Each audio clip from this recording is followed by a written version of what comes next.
hundumti keessan akkam jirtu nagaa keessanii anis nagaa koodha galata rabbii baga nagaa taatanii jecha oroonni mana kanaaf haaraa taatan like subscribe gochuudhaan na gargaara. Egaa kana dura viidiyoo garagaraa waa'ee ijoollee Saawud Arabiyaa keessa jirru dubbadheen ture. Akkuma beekamu achi jalatti viidiyoon hojjedhe jalatti namoonni lama ijoolleen kontiraata jirtan gaaffii ta'e na gaafatanii turtanii. Gaaffii sana isiniif deebisuu yaaleera barreeffamaan garuu immoo ifa akkasii ta'uuf viidiyoo kana yoo ilaaltan jechuudha.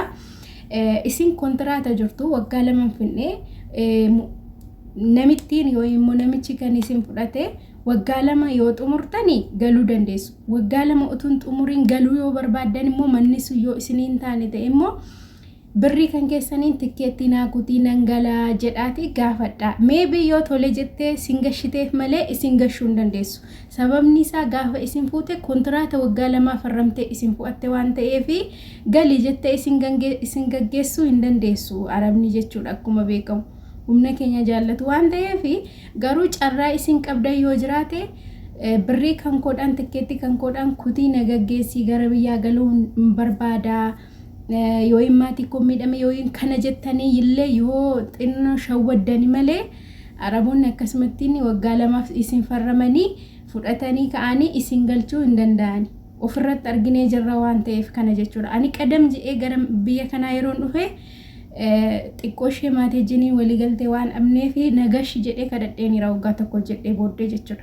Nagashuu hin dandeenye waggaa lama yoo fitte malee ani birrii kaffaleen si fudhee waggaa lama booddee sin gaggeessanaan jetti jechuudha. Isini galee waan akkasii faatu jira waan ta'eef yoo dandeessan gaafadhaatii maadamii keessan tolee yoo jette galuu dandeessu. Waan kanaan alaa garuu jabaattanii waggaa lama xumurachuuf yaadaa jedhee yaada karaa koo jechuudha. Kanaasumarratti gaaffiin kun deebii isinii ta'a jedhee yaada obboloota lama na gaafateera komentii jalatti. Akkasumas immoo ijoollota Saawud Arabiyaa keessa jirru warra bakkee jirruuf mootummaan seera ta'e baasee seerri suni hojiirra oolee jira. Innis waa'ee paaspoortiidha. Egaa kana dura viidiyoon hojjedhe keessatti mootummaaf birriin kaffalamuu hin jiru jedheen hojjedheen jira. Eeyyee mootummaaf birriin kaffalamuu hin jiru. Garuu immoo birriin kaffalamu achi keessatti jira jechuudha.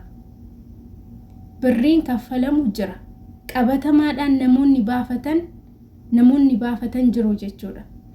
Birriin kaffalamu immoo amma ani eeggammana kontiraataadhaa bahee naannoo waggaa 7 lakkoofsiseen jira. Naannoo waggaa 7 kana isa lakkoofsisee waggaa tokkotti birrii 600 kan Saa'udii kanaa jechuudha. Waggaa 7 kana birrii kan waggaa tokko 600 isaabameetu narraa fuudhamaa jechuudha. Kan maaliidha yoo jettan kan iqaamaa. Iqaamaan silaa waggaan asaaddasamuu qaba ture miti. Ani hanga waggaa 7tti waan hin asaaddasneef kun hunduu isaabanii narraa fudhatu jechuudha. Achi keessatti immoo birriin kaffalamu naannoo birrii 2000dha jedhani. Odeeffannoo ani qabu odeeffannoo ani dhaga'e kana fakkaataa jechuudha.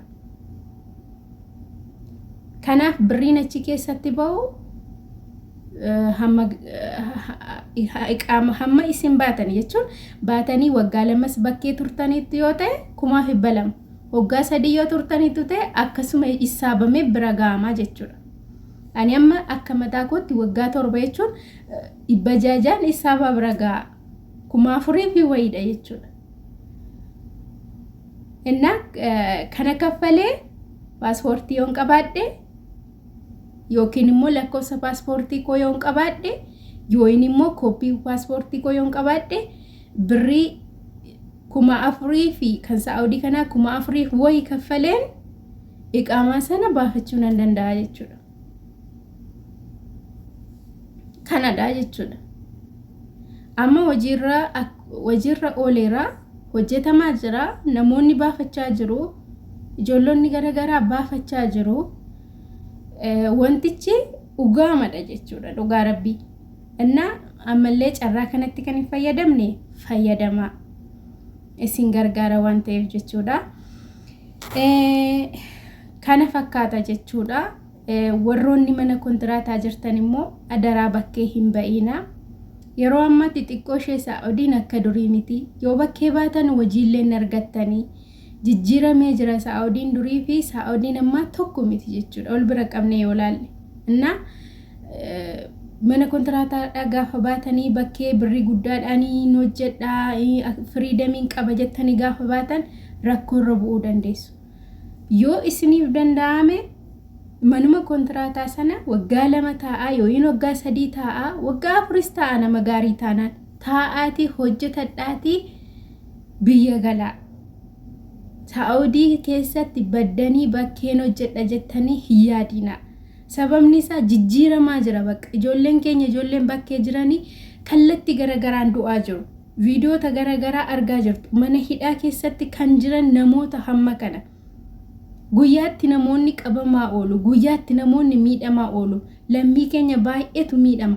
Keessattuu dargaggoonni keenya kan Saa'udii jiranii du'anii kan achumatti badanii untinii jedhanii hafan jiru. Beektu miti bakkee keessa kan hojjetan jechuudha.